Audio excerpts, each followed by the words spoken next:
விசுவாசம்னா என்ன? படிச்சு கொள்றதுல அவ்வளவு கவனம் செலுத்துகிறது கிடையாது. விசுவாசத்தை முதல்ல படிக்கணும். படிக்க படிக்க இது அறிந்து கொள்ள இது எப்படி பயன்படுது, எப்படி பயன்படுத்த வேண்டும் என்று அறிந்து கொள்ள ஜெபம் வெற்றிகரமான ஒரு காரியமாக மாறுகிறது. ஜெபிக்கிற காரியத்துக்கெல்லாம் பதிலை நாம் பெற்றுக்கொள்ள ஆரம்பிக்கிறோம். சென்னையில் சாம்பி செல்லத்துறை அவர்களின் போதகர்கள் கருத்தரங்கு 2012 ஜனவரி 18, 19, 20 ஆகிய நாட்களில் நடைபெற உள்ளது. இடம் அப்போஸ்தல ஐக்கிய சபை, சென்னை. நேரம் காலை 9 மணி முதல் மாலை 6 மணி வரை. இக்கருத்தரங்கில் கலந்து கொள்ள முன்பதிவு அவசியம். மேலும் விவரங்களுக்கு உடனே தொடர்பு கொள்ளவும். 044-2662-1085 2662-0086. உயர்ந்ததே இயேசுவின் நாமம், அருமை ரட்சகா, மகிமையே தேவனானவர் நம்மோடுள்ளார். தேவனின் மானுவேல், மாவல்ல மீட்பர், ஜீவ வார்த்தை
மார்க் எழுதின சுவிசேஷம் 11ஆம் அதிகாரம் 22ஆம் வசனத்திலிருந்து, இயேசு அவர்களை நோக்கி, தேவனிடத்தில் விசுவாசம் உள்ளவர்களாய் இருங்கள்.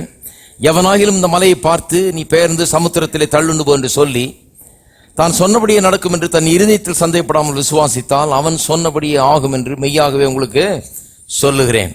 ஆதலால் நீங்கள் ஜெபம் பண்ணும் போது எவைகளை கேட்டுக்கொள்வீர்களோ அவைகளை பெற்றுக்கொள்வோம் என்று விசுவாசியுங்கள், அப்பொழுது அவைகள் உங்களுக்கு உண்டாகும் என்று சொல்லுகிறேன். தேவனுடைய விசுவாசத்தை குறித்து இங்க போதித்து வருகிறோம். தேவன் விசுவாச தேவன், இதெல்லாம் நிறைய சொல்லி இருக்கிறேன். அந்த விசுவாச தேவன் விசுவாச பிள்ளைகளாக நம்ம உருவாக்கி இருக்கிறார். அவர் எப்படி விசுவாசத்தில் இயங்குகிறாரோ அது போலவே நாமும் விசுவாசத்தில் இயங்கும்படியாக அப்படிப்பட்ட தன்மைகளை நமக்கு கொடுத்திருக்கிறார். ஆகவே இந்த தேவனுடைய விசுவாசம்னா என்ன, அதனுடைய தன்மைகள் பண்புகள் என்ன என்பதை நாம் அறிந்து கொள்வது அவசியம். அதுக்காக தான் இந்த போதனை போதித்து வருகிறோம். இயேசு சொல்லுகிறார், தேவனிடத்தில் விசுவாசம் உள்ளவர்களார்கள். அதை மாற்று மொழிபெயர்ப்பு தர்றாங்க. அதுக்கு ஆங்கில வேதாம் உள்ளவர்கள் பார்த்தீங்கன்னா மார்ஜின்ல மாற்று மொழிபெயர்ப்பு அங்கே எழுதப்பட்டிருக்கும். தேவனிடத்தில்ன்றதுக்கு பதிலாக தேவனுடைய விசுவாசத்தை உடையவர்களாக இருங்கள் என்று அங்கே சில மொழிபெயர்ப்பாளர்கள் அங்கே மார்ஜின்ல கொடுத்திருக்கிறாங்க. அப்ப தேவனுடைய விசுவாசத்தை உடையவர்களாக இருங்கள். இப்ப இயேசு சொல்றாரு, உங்ககிட்ட இருக்கிறது விசுவாசம் இல்லை, சீஷர்ல பார்த்து சொல்லுகிறார். அவர்களுக்கு தான் அது சொல்றாரு. ஏனென்றால் அந்த அத்திமரத்தை பார்த்து இனி ஒரு காலம் முன்னிடத்தில் ஒருவனும் கனி புசியாதிருக்க கடவுன்னு சொன்ன பிறகு அது 24 மணி நேரத்துக்கு பிறகு வேரோடு பட்டு போனதை கண்ட பிறகுதான் இவங்க விசுவாசிக்கிறாங்க. ஆண்டவரே, நீ சவித்த மரம் பட்டு போயிற்று என்று.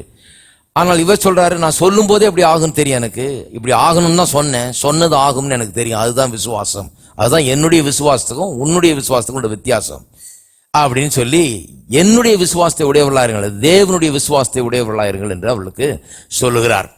இந்த தேவனுடைய விசுவாசம் பல்வேறு தன்மைகளை உடையதாக இருக்கிறது. அதை குறித்து போதித்து வருகிறோம். அதில் ஒன்று என்ன இப்ப போதித்து கொண்டு வருகிறது என்ன? தேவனுடைய விசுவாசம் இருதயத்திலே விசுவாசிக்கிற விசுவாசம், மனதில் அல்ல. Not a mental ascent. ஒரு சில காரியங்களே அறிவுபூர்வமாக நம்புகிறது கிடையாது, அல்லது சரீரத்தில் ஒன்றும் கிடையாது. இது இருதயத்திலே. இருதயத்திலேன்னு சொன்னா, இருதயம் என்கிற வார்த்தை ஆவியை குறிக்கிறது. மனிதன் ஆவி, ஆத்மா, சரீரமா இருக்கிறான். ஆவி என்றால் உள்ளான மனிதன். அப்ப இருதயம் என்று சொன்னால் இந்த உள்ளான மனிதனிலே, மனிதனுடைய மைய பகுதியிலே, முக்கியமான பகுதியிலே, இருதயத்திலே அவன் விசுவாசிக்கிறான் என்று பார்த்தோம். அதான் சொல்றாரு, எவனாகிலும் இந்த மலையை பார்த்து நீ பெயர்ந்து சமுத்திரத்தில் தள்ளுண்டு போ என்று சொல்லி தான் சொன்னபடியே நடக்கும் என்று தன் இருதயத்திலே, எல்லாம் சொல்லுங்க, தன் இருதயத்திலே சந்தேகப்படாமல் விசுவாசித்தால் அவன் சொன்னபடியே ஆகும். தன் இருதயத்தில் சந்தேகப்படாமல் விசுவாசித்தால். அப்ப இந்த விசுவாசம் வேலை செய்யறதுக்கு, மலையை பார்த்து போன்னு சொன்னா போயிடணும். அப்படி வேலை செய்யறதுக்கு, அந்த விசுவாசம் அப்படி வேலை செய்யறதுக்கு என்ன ரொம்ப முக்கியம்? இருதயத்தில் விசுவாசிக்க வேண்டியது ரொம்ப முக்கியம். அப்ப இந்த இருதயத்தில் விசுவாசித்தால் தான் அது சொன்னபடியே ஆகும். சும்மா சொன்னதுனால சொன்னபடி ஆக போறது இல்ல. அந்த விசுவாசம் எங்க இருந்து வரணும்? இருதயத்திலிருந்து வர வேண்டும். அப்புறம் ஜெபத்துக்கு அதை அப்ளை பண்றார். அவர் சொல்றார், ஆதலால் நீங்கள் ஜெபம் பண்ணும்போது, இதெல்லாம் சொல்லிட்டு தான் சொல்றாரு, ஆதலால் ஜெபம் பண்ணும்போது எப்படி இந்த விசுவாசம் வேலை செய்து, நீங்கள் எவைகளை விரும்பி கேட்டுக்கொள்கிறீர்களோ அவைகளை பெற்றுக்கொள்வோம் என்று இருதயத்தில் விசுவாசிங்கள். விசுவாசிங்கள்னு சொல்லியிருக்காரு, ஆனா இங்க சொல்லிட்டாரு இருதயம்னு. இருதயத்தில் விசுவாசிங்கள், அப்பொழுது அவைகள் உங்களுக்கு உண்டாகும். அதான் என்ன சொல்றாரு, இந்த மாதிரி விசுவாசம் இருந்தா, எனக்கு இருக்கிற விசுவாசம் போல இருந்தா, ஜெபம் பண்ணும்போது பிரச்சனையில சொல்லி ஜெபிக்கிறது இல்ல, பிரச்சனை கிட்ட என்ன ஆகணும்னு சொல்லணும். அந்த பிரச்சனைக்கு என்ன விதமான தீர்வு உண்டாக வேண்டும், என்ன விதமான பதிலை காண விரும்புகிறீர்கள் என்பதை சொல்லுங்கள். சொன்னால் சொன்னபடியே ஆகும். எப்ப சொன்னபடியே ஆகும்? இருதயத்தில் விசுவாசத்தால் சொன்னபடியே ஆகும். அப்ப என்ன சொல்றாரு, ஜெபிக்கும் போது இப்படிப்பட்ட விசுவாசத்தை பயன்படுத்தினீங்கன்னா, நீங்க ஜெபத்துல என்ன சொல்றீங்களோ அதன்படியே அப்படியே ஆகும். எத்தனை பேர் விருப்பப்படுறீங்க, ஜெபத்துல ஒண்ணு சொன்னா இப்படி ஆகணும்னா அப்படிதான் ஆகணும் அப்படின்னு விசுவாசிக்கிறீங்களா? அதுதான் விசுவாசம். அப்ப இருதயத்துல விசுவாசிக்கிற விசுவாசம் தான் ஜெபத்தை வெற்றிகரமான ஜெப வாழ்க்கையாக்குகிறது. சும்மா ஜெபம் பண்ணிட்டே கிடக்கிறது இல்ல. ஜெபத்தை வெற்றிகரமாக்குகிறது என்ன? இருதயத்துல விசுவாசிக்கிற விசுவாசம். அதனால நிறைய பேர் சும்மா கதறி ஜெபம் பண்றதுலயே இருக்கிறாங்களே ஒழிய, விசுவாசம்னா என்ன படிச்சு கொள்றதுல அவ்வளவு கவனம் செலுத்துகிறது கிடையாது. விசுவாசத்தை முதல்ல படிக்கணும். படிக்க இதை அறிந்து கொள்ள இது எப்படி பயன்படுது, எப்படி பயன்படுத்த வேண்டும் என்று அறிந்து கொள்ள ஜெபம் வெற்றிகரமான ஒரு காரியமாக மாறுகிறது. ஜெபிக்கிற காரியத்துக்கெல்லாம் பதிலை நாம் பெற்றுக்கொள்ள ஆரம்பிக்கிறோம். அப்ப இந்த இருதயத்தில் விசுவாசிக்கிற இந்த விசுவாசத்தை பாருங்க. இதுல ஒரு பிரச்சனை என்னன்னு சொன்னா, நிறைய பேர் இந்த வசனங்களை வாசிச்சுட்டு மலையை பார்த்து பெயர்ந்து சமுத்திரத்தில் தள்ளுடு போன்னு சொன்னால் சொன்னபடியே நடக்குன்னு இயேசு சொல்லிட்டாரு. அவர் சொன்னார், அப்படியே ஆயிற்று. அப்ப அது என்னத்தை காமிக்குதுன்றாங்க. எவ்வளவு தூரம் போறாங்க பாருங்க. அவங்க என்னத்தை காமிக்குதுன்னு சொன்னா, அவங்க சொல்றாங்க, இவர் கடவுள் என்று காண்பிக்கிறது, இவர் தேவகுமாரன் என்று நிரூபித்து விட்டார், அதனாலதான் அவர் அந்த அத்திமரத்தை பார்த்து சொன்னாராக்கும், சொன்னபடியே ஆயிற்றாக்கும் அப்படின்னு அதோட விட்டுறாங்க. ஆனால் அவர் அப்படி செய்யவில்லை. அத்திமரத்தை பார்த்து சொன்னபடியே ஆயிற்று அப்படின்னு சொல்லிட்டு, நான் தேவகுமாரன் நிரூபித்து விட்டது, இது அது வரைக்கும் தான், இது போதும் அப்படின்னு சொல்லல. உடனே தான் சொல்றாரு, எவனாகிலும் இந்த மலையை பார்த்து. அப்ப நான் சொன்னா மட்டும் ஆகிறது இல்ல, நீங்கள் சொன்னாலும் ஆகும். அந்த பாயிண்ட் நிறைய பேர் எடுக்கிறதே கிடையாது பாருங்க. இது எடுக்கிறவங்க என்ன சொல்றாங்க, அவர் சொன்னார், சொன்னபடி ஆயிற்று, ஏன்னா அவர் தேவகுமாரன், அது நிரூபிச்சுட்டாராக்கும் அப்படின்றாங்க. கிடையாது. அவர் சொல்றாரு, இது நான் தேவகுமாரன்றதுனால வேலை செய்யல, இது மனுஷனாய் நான் நின்று விசுவாசத்தை படுத்துகிறேன், அது போலவே நீங்களும் செயல்படுத்தலாம். அதனாலதான் எவனாகிலும் இந்த மலையை பார்த்து நீ சொன்னாலும் அப்படியே ஆகும் என்று சொல்லுகிறார். அதே போலதான் பாருங்க, காற்றையும் கடலையும் அதட்டினாரு, இறையா அது அமைதியாயிருன்னு சொன்னாரு. சொன்ன உடனே அது அமைதியாயிற்று. உடனே என்ன சொல்றாங்க பாருங்க, அவர் தேவகுமாரன் என்பதை நிரூபிச்சிட்டார், அவர் காண்டவர், அதனால்தான் காற்றும் கடலும் கூட அவர் கீழ்ப்படிஞ்சது, அதுக்காக தான் அதை செய்தார் அப்படின்னு அதோட விட்டுறாங்க. நமக்கு ஒண்ணும் கிடையாது அதுல, அவர் செஞ்சார். உடனே நம்ம என்ன நினைக்கிறோம், ஆஹா இவர் சொன்னா அப்படியே ஆகுது, காற்று கடலும் கூட கீழ்ப்படினு. ஆனா அவர் அங்க எந்திரிச்சு நின்று காற்றையும் கடலையும் அதட்டின உடனே என்ன கேட்கிறாரு சீஷர்ல, ஏன் பயப்பட்டீர்கள், நீங்க ஏன் விசுவாசிக்கல அப்படின்னா என்ன அர்த்தம், உங்க விசுவாசம் என்ன ஆச்சு அப்படின்னு கேட்கிறார். வேர் இஸ் யுவர் ஃபெய்த், உங்களுடைய விசுவாசம் என்னாச்சு, நீங்க ஏன் பயப்பட்டீங்க, இன்னும் எவ்வளவு நாள் உங்களோட கூட இருப்பேன்னு சொல்லி கடிந்து கொள்கிறார். அப்படின்னா என்ன அர்த்தம், நீயும் விசுவாசித்திருக்கலாமே. நான் சொன்னது போல நீயும் இந்த காற்றையும் கடலையும் பாட்டு அதட்டி நீ அமைதியாக்கி வைத்திருக்கலாமே. நீ சொன்னாலும் இந்த காற்றும் கடலும் கேட்குமே. நீ ஏன் பயப்பட்ட? நீ அதை செய்யவில்லையே, ஏன் செய்யல? எவ்வளவு நாள் உங்களோட இருப்பேன்னு கேட்கிறார். பாருங்க, ஆகவே நம்ம ஃபுல் டிஸ்டன்ஸ் போறது ரொம்ப முக்கியம். பாதி வழியில் நின்றக்கூடாது. அவர் அப்படி செஞ்சாரோ, அவர் ஆண்டவர், அதனால நடந்ததுன்னு அங்க என்ன சொல்றாருன்னு கவனிக்கணும். முக்கியமா இது நமக்கு சொல்றாரு. எவனாகிலும், எல்லாம் சொல்லுங்க, எவனாகிலும். எவனாகிலும் சொன்னா இங்க இருக்கிற ஒவ்வொரு ஆண் பெண் சிறியவர் பெரியவர் எல்லாரும் அங்க இன்க்ளூடட். யாருக்கு வேணாலும் இது நடக்கும். ஆகவே இந்த விசுவாசத்தை கற்றுக்கொள்வது அவசியம். திருப்போம் நீதிமொழிகள் 4ஆம் அதிகாரம்.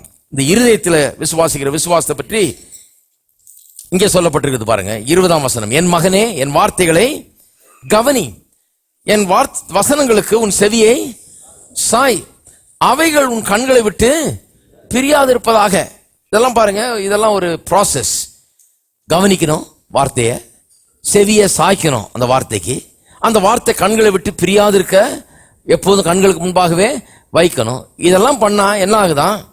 அவைகளை உன் இருதயத்துக்குள்ளே காத்துக்கொள். அப்ப இருதயத்துக்குள்ள போயிடுச்சு. இருதயத்துக்குள்ள போறதுக்கு ரூட் என்ன? வார்த்தை இருதயத்துக்குள்ள போறதுக்கு வழி என்ன? கவனிக்கணும், செவிய சாய்க்கணும், கண்களுக்கு முன்பாக எப்போதும் வைக்கணும். இப்படியே பண்ணிட்டு இருந்தா என்ன ஆகுது? அது இருதயத்துக்குள்ள போயிடும். இருதயத்துக்குள்ள போன வார்த்தையை என்ன பண்ணணும்? காத்துக்கொள்ள வேண்டும். எல்லாம் சொல்லுங்க, இருதயத்துக்குள்ளே காத்துக்கொள். இருதயத்துக்குள்ள காத்துக்கொள்ளும் போது என்ன நடக்குது? அவைகளை கண்டுபிடிக்கிறவர்களுக்கு, அதாவது வார்த்தைகளை கண்டுபிடித்து இருதயத்தில் வச்சு காக்கிறவர்களுக்கு, எல்லாருக்கும் அல்ல, கோயிலுக்கு போயிட்டு வர்றவங்களுக்கு அல்ல, பைபிளை தலைமாட்டில் வச்சு தூங்குறவங்களுக்கு அல்ல. இதெல்லாம் சொல்ல வேண்டியதா இருக்கு. ஏன்னா நிறைய பேர் கிறிஸ்தவங்க அப்படிதான் இருக்கிறாங்க. காலையும் மாலையும் பைபிளை முத்தம் கொடுக்கிறவர்களுக்கு அல்ல, காத்து கருப்பு அண்டாம தலைமாட்டில் வச்சுக்கிட்டு தலைநிகழில் வச்சு தூங்குறவர்களுக்கு அல்ல. யாருக்கு? அவைகளை கண்டுபிடிக்கிறவர்களுக்கு. அதாவது இந்த வசனத்தை எடுத்து இதிலிருந்து பொறுக்கி நம்முடைய வாழ்க்கைக்கு ஏற்ற வார்த்தைகளை எடுத்து அதை கவனித்து அதுக்கு செவியை சாய்த்து அதை இருதயத்தில் வைத்து காத்துக்கொண்டு இப்படி அவைகளை கண்டுபிடிக்கிறவர்களுக்கு, அப்படிப்பட்டவர்களுக்கு. சாதாரணமா எல்லாருக்கும் அல்ல, ஜார்ஜுக்கும் ஜேம்ஸுக்கும் அல்ல, கிறிஸ்தவ பெயர் வைத்திருக்கிறவர்களுக்கு அல்ல, ஞானஸ்தானம் பெற்றவர்களுக்கு அல்ல, ஆவியை பெற்றவர்களுக்கு அல்ல. எவர்களுக்கு? சொல்ல வேண்டியதெல்லாம் சொல்லிட்டேன். ஏன்னா தெளிவா சொல்ல வேண்டியதா இருக்குது. ஏன்னா சிலர் சொல்ல, நான் ஆவியெல்லாம் பெற்றிருக்கிறேன், எனக்கு ஏன் நடக்க மாட்டேங்குது? என்ன நடக்க மாட்டேன்? இதனால தான். அவைகளை கண்டுபிடிக்கிறவர்களுக்கு, இந்த வார்த்தைகளை இப்படி கண்டுபிடிக்கிறவர்களுக்கு அவைகள் ஜீவனும். இந்த வார்த்தை ஜீவன். இன்னொரு இடத்துல இயேசு சொல்லுகிறார், யோவான் 6ஆம் அதிகாரத்தில் அவர் சொல்லுகிறார், என்னுடைய வார்த்தைகள் ஆவியும் ஜீவனுமாய் இருக்கிறது. அப்ப தேவனுடைய வார்த்தைகள் ஆவியும் வார்த்தையில ஜீவனை வச்சுட்டாரு பாருங்க. அவருடைய வார்த்தையில ஜீவன் இருக்கிறது. அதாவது இப்படி சொல்லலாம், ஆவியும் ஜீவனுமாய் இருக்கிறதுன்றதுக்கு பதிலாக என்னுடைய வார்த்தைகள் ஆவிக்குரிய ஜீவனை கொடுக்கிறதா இருக்கிறது அப்படின்னு சொல்லலாம். எப்படி சரீர பிரகாரமா ஆகாரத்தை சாப்பிடும் போது சரீர பலனை உண்டாக்குதோ, அதுபோல என்னுடைய வார்த்தைகள் ஆவிக்குரிய ஜீவனை கொடுக்கிறதா இருக்கிறது. ஆவிக்குரிய ஜீவன் என்ன பண்ணுது? சரீரத்தையும் பாதிக்கிறது. அவைகளை கண்டுபிடிக்கிறவர்களுக்கு அவைகள் ஜீவனும். எல்லாம் சொல்லுங்க, எனக்கு தேவனுடைய வார்த்தை ஜீவனாய் இருக்கிறது. அப்ப உட்கார்ந்து இந்த வேதத்தை வாசிக்கிறது, தியானிக்கிறது, இதை கவனிக்கிறது, இதன் காரியங்களை கேட்கிறது, இதுக்கு செவியை சாய்க்கிறது, கவனத்தை செலுத்துகிறது, கண்களுக்கு முன்பால வைக்கிறது வேஸ்டே கிடையாது. ஏனென்றால் இதுல இருந்து தான் ஜீவன் வருது. அவைகள் ஜீவனும் உடலுக்கெல்லாம் ஆரோக்கியமாக இருக்கிறது. சரீரம் வர அதை பாதிக்குது, சரீரம் வர பாதிக்குது. செய்து பாருங்கள், அது சரீரம் வர பாதிக்குது, ஆரோக்கியத்தால் நிரப்புகிறது. ஆவியில தேவனுடைய வார்த்தையை போடும்போது, இருதயம்னா ஆவி, இந்த ஆவிக்குள்ள தேவனுடைய வார்த்தையை வைக்கும் போது அதனுடைய ரிசல்ட் சரீரம் வரைக்கும் தெரிகிறதாம். அப்புறம் சொல்லி இருக்குது, எல்லா காவலோடும் உன் இருதயத்தை காத்துக்கொள், அது நின்று ஜீவ ஊற்று புறப்படும். எல்லா காவலோடும் என்கிறத ஆம்பிளிஃபைட் வெர்ஷன் எப்படி சொல்லி இருக்குன்னு சொல்லிட்டேன். எல்லா காவலோடும் சொன்னா எல்லாத்தை காக்கிறதை காட்டிலும் அதிகமாக, ரொம்ப முக்கியமாக எதை காத்துக்கொள்ளணும்? இருதயத்தை காத்துக்கொள். ஏன் இருதயத்தை காத்துக்கொள்ளணும்? இருதயத்தில் வார்த்தை இருக்குது. அந்த வார்த்தையை காத்துக்கிறதுக்கு தான் இருதயத்தை காத்துக்கணும். இருதயத்துக்குள்ள வார்த்தை வைக்கப்பட்டிருக்கிறது, அது வேற எதுவும் நுழையக்கூடாது. இருதயம் வார்த்தையை தவிர வேற எதுவும் இருக்கிற இடம் அல்லது. தேவ ஆவியானவர் இருக்க வேண்டும், இயேசு இருக்க வேண்டும், அங்க தேவனுடைய வார்த்தை இருக்க வேண்டும். இருதயம் என்கிறது ஒரு சாங்சுவரி மாதிரி, அது ஒரு கோயில் மாதிரி. அதுல அசுத்தமான காரியங்கள் நுழையக்கூடாது. தேவாலயமாய் இருக்கிறது, அது தேவன் தங்கும் வாசஸ்தலமாய் இருக்கிறது. அப்ப இருதயத்தை எல்லா காவலோடும் காத்துக்கொள். நிறைய பேரை சொத்தை காத்துக்கிறாங்க, வேலையை காத்துக்கிறாங்க, குடும்பத்தை காத்துக்கிறாங்க, பணத்தை காத்துக்கிறாங்க, எல்லாத்தையும் காத்துக்கொள்ளுகிறதுல பெரிய ஆளுங்க. ஆனால் எல்லாத்தையும் காக்கிறதை காட்டிலும் மிகவும் அதிகமாக எதை காத்துக்கொள்? இருதயத்தை காத்துக்கொள். ஏன் அப்படி சொல்லி இருக்குது? எல்லாத்த காட்டிலும் இது அதிகமாக காத்துக்கொள் சொல்லி அப்படி சொல்லி இருக்குது. ஏன்னு சொன்னா, இது இருந்தா எல்லாத்தையும் சம்பாரிச்சிடலாம், இது இருந்தா எல்லா ஆஸ்தியும் சம்பாரிச்சிடலாம், ஐஸ்வர்யத்தை சம்பாரிச்சிடலாம், இது இருந்தா நல்ல குடும்பத்தை உருவாக்கிடலாம், இது இருந்தா என்னென்ன வேண்டுமோ வாழ்க்கையில் அதெல்லாம் உண்டாக்கி இருக்கலாம். அதை தான் அப்படி சொல்லி இருக்குது. எல்லா காவலோடும் உன் இருதயத்தை காத்துக்கொள், அதினின்று ஜீவ ஊற்று புறப்படும். ஜீவ ஊற்றுன்னு சொன்னா அதிலிருந்து எல்லா நன்மையும் அதுல இருந்து தான் புறப்படும். இது ப்ரொடக்ஷன் சென்டர் மாதிரி. அதனால போன வாரத்தில் நான் போதித்தேன், இந்த பிசாசானவன் பாருங்க இதை தெரிஞ்சு வச்சுட்டு இருக்கிறான், இங்க இருந்தா எல்லாம் நல்லா வருதுன்னு சொல்லி. இருதயம் ஒரு மனுஷனுக்கு நல்லா இருந்துச்சுன்னா அந்த இருதயத்திலிருந்து நல்ல எல்லாம் உண்டாகிறது. நல்ல மனுஷன் தன் இருதயமாகிய நல்ல பொக்கிஷசாலையிலிருந்து நல்லவைகளை எடுத்து காட்டுகிறான். பொல்லாத மனுஷன் தன் இருதயமாகிய பொல்லாத பொக்கிஷசாலையிலிருந்து பொல்லாதவைகளை எடுத்து காட்டுகிறான். அப்ப எல்லாம் எங்கிருந்து வருது? வாழ்க்கையில எல்லாம் எங்கிருந்து வந்தது? இருதயத்திலிருந்து தான் வந்தது. குடும்ப பிரச்சனை எங்கிருந்து வந்தது? இருதயத்திலிருந்து தான் வந்தது. நல்ல செழிப்பு எங்கிருந்து வந்தது? இருதயத்திலிருந்து தான் வந்தது. இப்படிதான் எல்லா நன்மை தீமைகள் எல்லாமே இருதயத்திலிருந்து தான் உருவாகிறது. ஆகவே பிசாசு இந்த இருதயத்தை ரொம்ப இன்ஃப்ளூயன்ஸ் பண்ண பார்க்கறான். அதனால அனனியா சப்பீரா கதையை பார்த்தோம். 2 பேரும் செத்தே போயிட்டாங்க. ஏன்னு சொன்னா இவர்கள் விசுவாசிகள், ரட்சிக்கப்பட்ட தேவனுடைய பிள்ளைகள். ஆனா இருதயத்தை பிசாசு இருதயத்துல தப்பான எண்ணங்களை போட முடியாய் இடத்தை கொடுத்தார்கள். சபையில இருந்த ஆட்கள், பேதுரு தான் பாஸ்டர், அங்க அந்த சர்ச்சில் இருந்தாங்க, பீட்டர் சர்ச்சில்.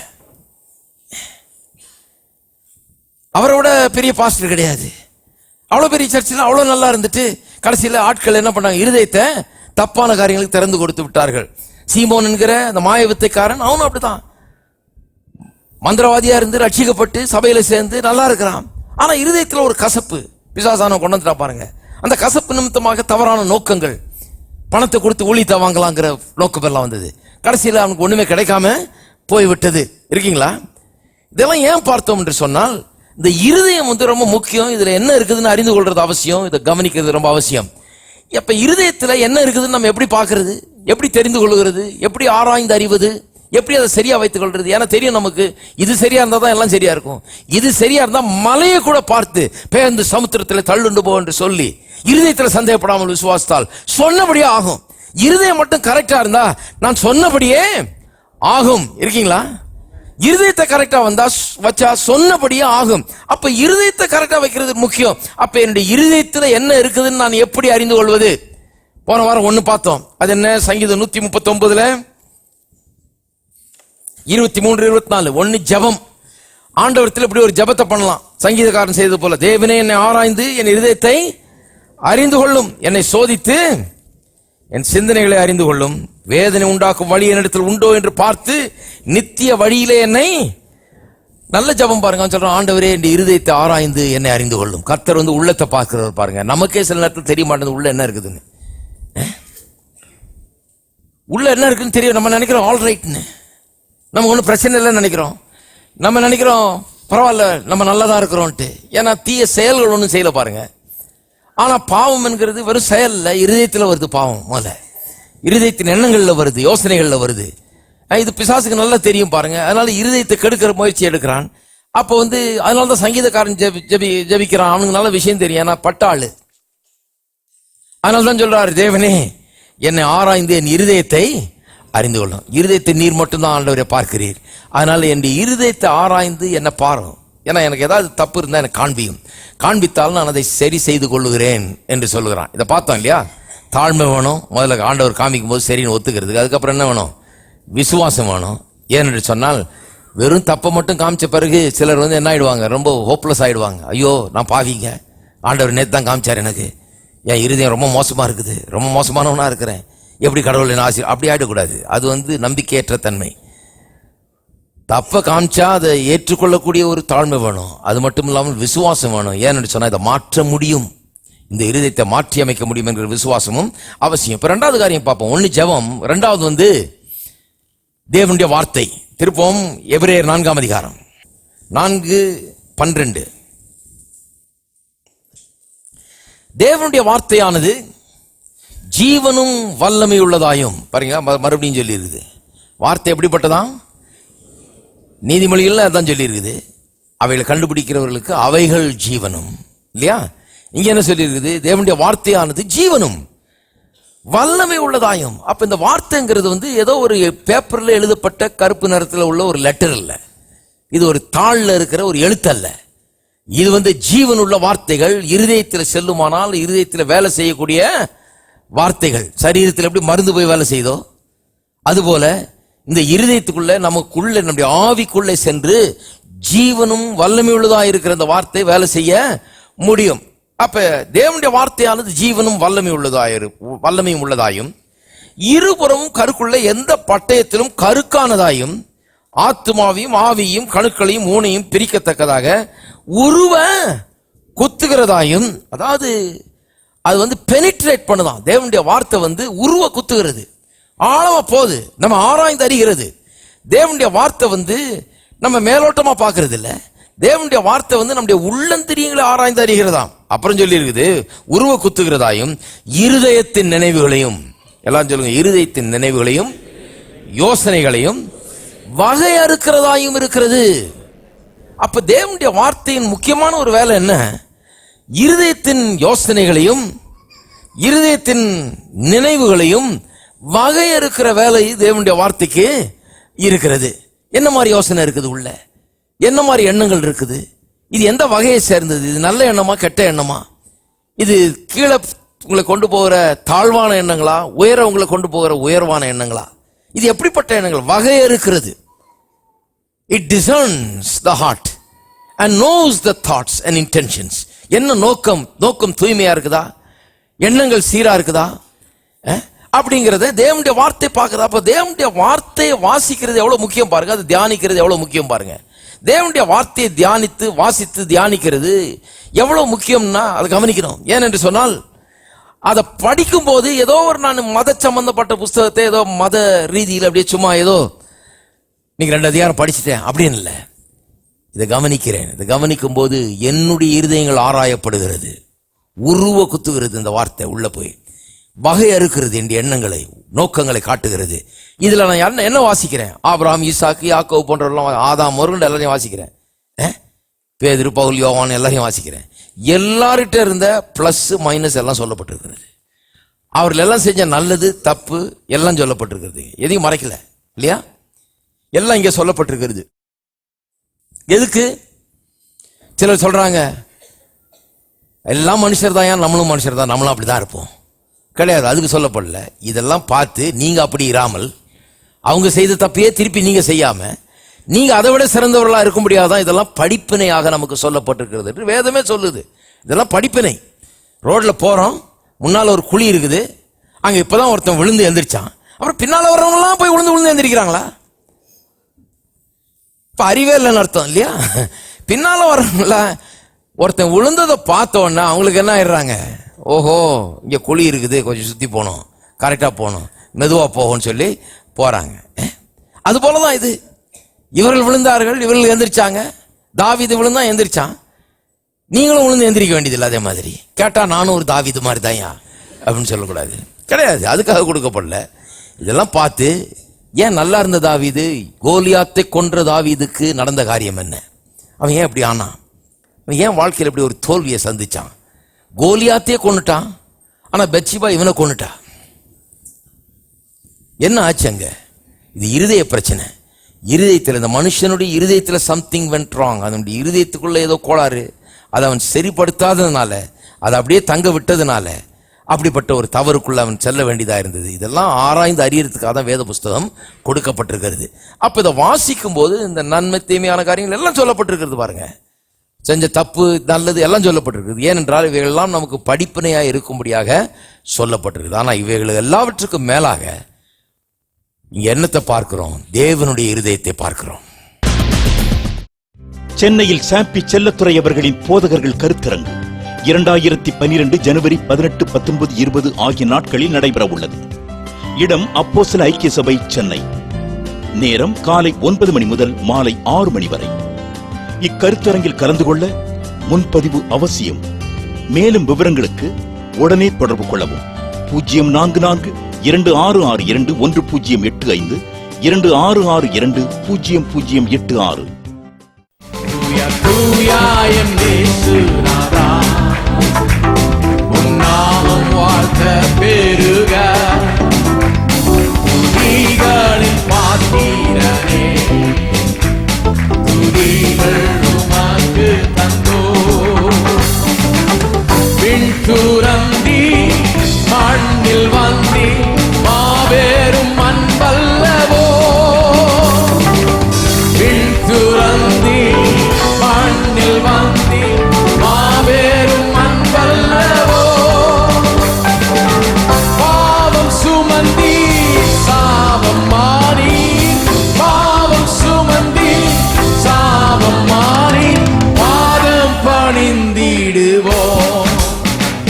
தூயா தூயாயம் இயேசுநாதா உம் நாமம் வாழ்த்த பெருக துதிகளின் பாத்திரனே துதிகள்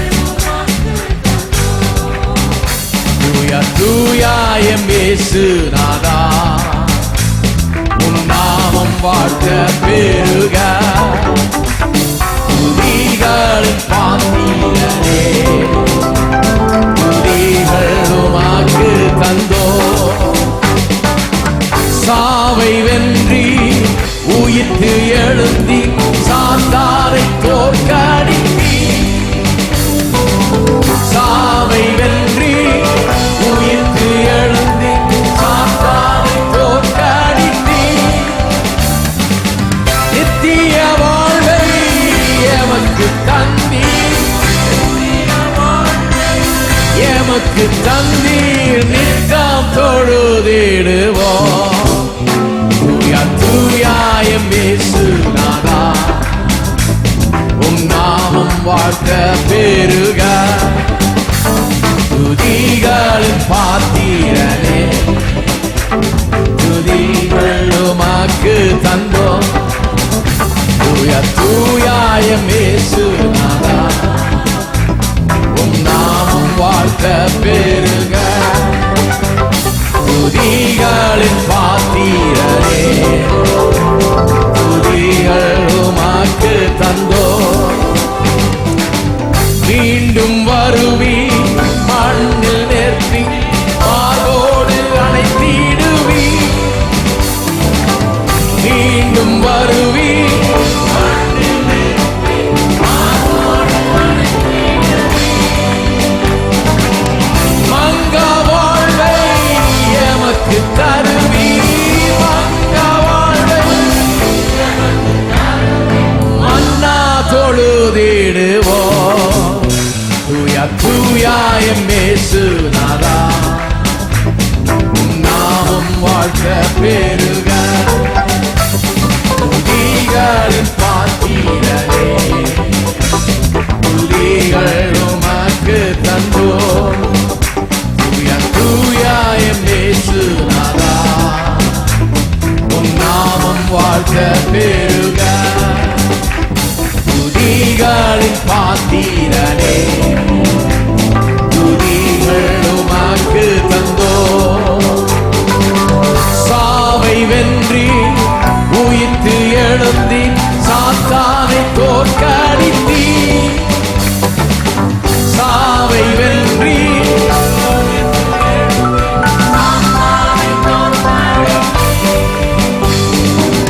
நித்திய வாழ்வை எமக்கு தந்தீர்